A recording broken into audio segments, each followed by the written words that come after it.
Dia pukul terus ya, dia pukul sampai dia nggak sadar, dia pukul aku berulang kali di kepala. Ya perasaan aku sangat sakit ya, maksudnya terluka banget ya.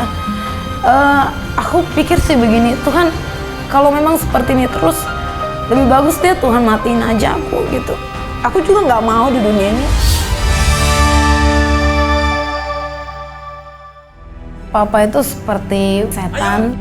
Ayo. Jadi kalau dia pulang kantor itu aku ketakutan sekali karena aku pikir pasti akan kena pukul.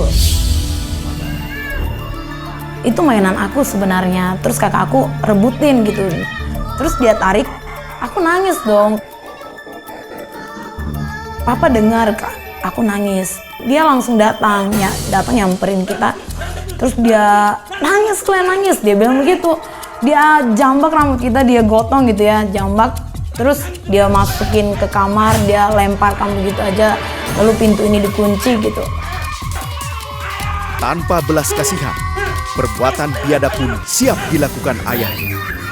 Awalnya sih dia ambil pukulan tilam, dia pukul gitu ya, berulang-ulang sampai kita mundur sampai ke sudut tembok.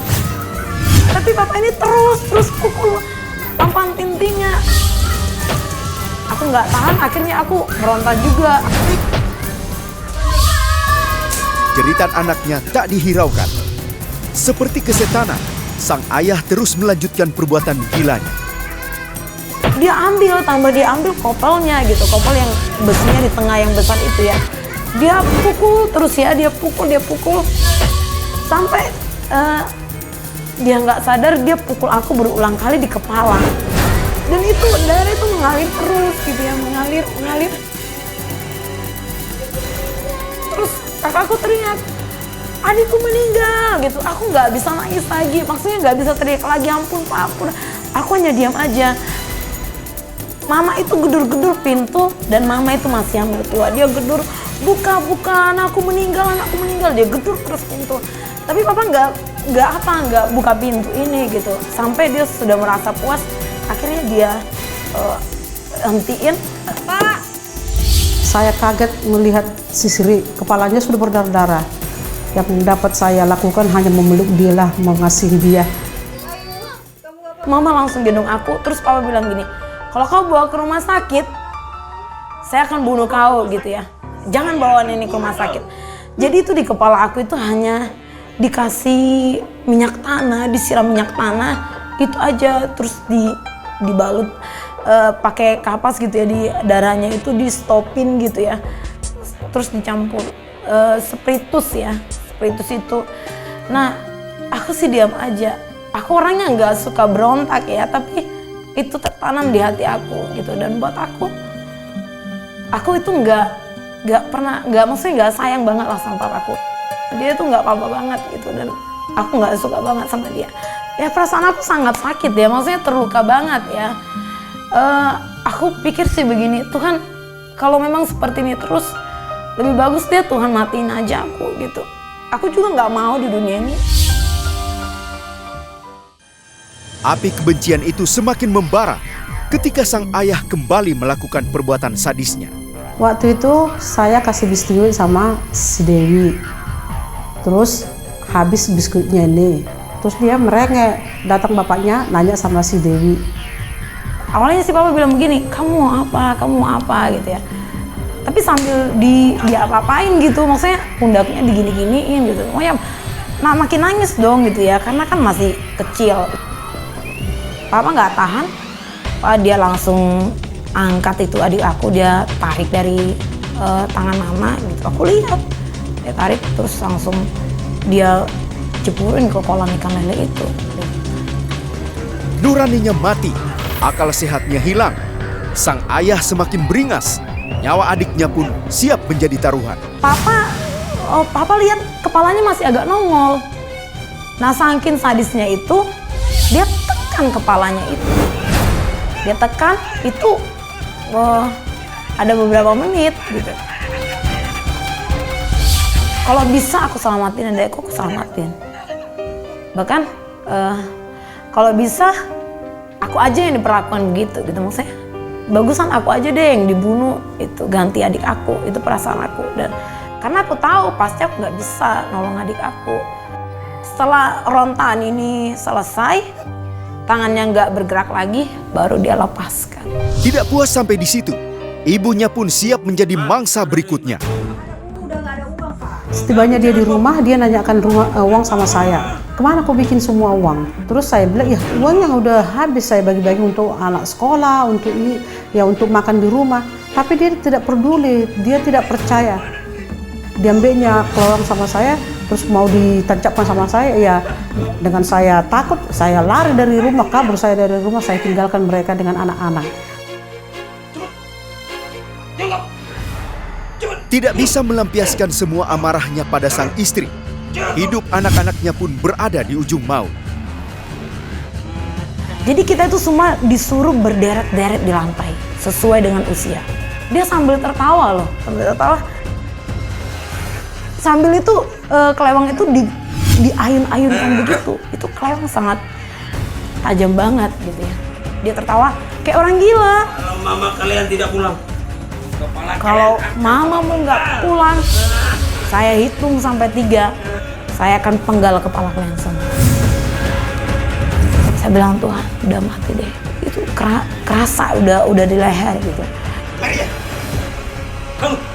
Kakak aku nomor 1, kakak aku Maria itu diutus ya, maksudnya disuruh mama pulang. Karena ketakutan anak saya dipotong, akhirnya saya pulang. Nah, ya udah mama pulang, bertengkar lagi gitu ya.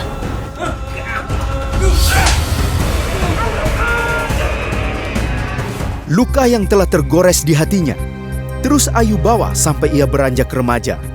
Kekejaman sang ayah tidak pernah berhenti dalam kehidupannya.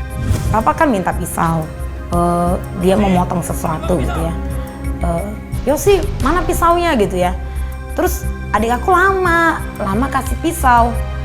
Oh ini pak gitu. Dia langsung ambil pisau ini. Lama kau ya, lama ya. Hah, itu aja kau lama ya. Dia langsung lempar pisau ini. Seharusnya karena itu ke ini dia, ulu hati dia. Tapi nggak tahu kenapa itu pisau nggak kena ke ulu hati, jatuhnya ke kaki. Papa ini apa-apaan sih? Dia nggak puas. Dia itu nggak puas gitu. Maksudnya udah siksa lempar begitu enggak. Adik aku nangis kan, pokoknya nangis gitu kan. Dia nggak puas lagi. Dia berdiri dengan tongkatnya ini mau kejar adik saya ini.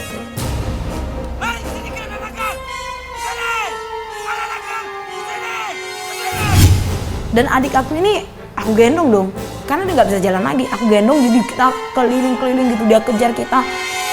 Dia lihat tetesan darah, dia ikutin tetesan darah itu gitu. Dan aku gendong adik aku ini, aku gendong terus. Terus aku nggak tahu supaya jejak kami itu nggak kelihatan gitu. Aku ambil itu daun, aku stop itu darah. Terus aku bungkus itu dengan daun gitu ya, daun pisang. Sungguh malang nasib Ayu dan adiknya. Tidak ada yang bisa dilakukan selain pasrah menerima keadaannya. Baru besoknya udah dia agak reda, mama bujuk-bujuk papa, baru kita masuk lagi. Pak, Ya aku menyesal sih punya papa seperti dia itu, karena dari sejak kecil kita nggak dapatkan kebahagiaan figur seorang papa ya. Semakin kita besar, semakin dia sering nyiksa kita. Karena pernah sih aku dengar dia benci sama perempuan. Gitu. Dan dia kepingin bunuh anak perempuan. Mertua saya nyuruh bapak anak saya untuk menikah. Dia mengatakan, udah kawin kamu, cerai aja kau dari situ. Karena dia itu tidak bisa melahirkan anak laki. Putus saja, udah cari perempuan yang lain. Karena tuntutan dari orang tuanya harus mempunyai anak laki-laki. Sampai-sampai suami saya sangat benci melihat anaknya perempuan semua. Dari penyiksaan-penyiksaan itu, aku ada akar pahit ya, kebencian banget gitu. Dan itu terbawa sampai aku selesai SMA. Itu masih terasa banget kebencian itu. Aku juga sepakat sama kakak-kakak aku, kita nggak akan bakalan nikah gitu. Dan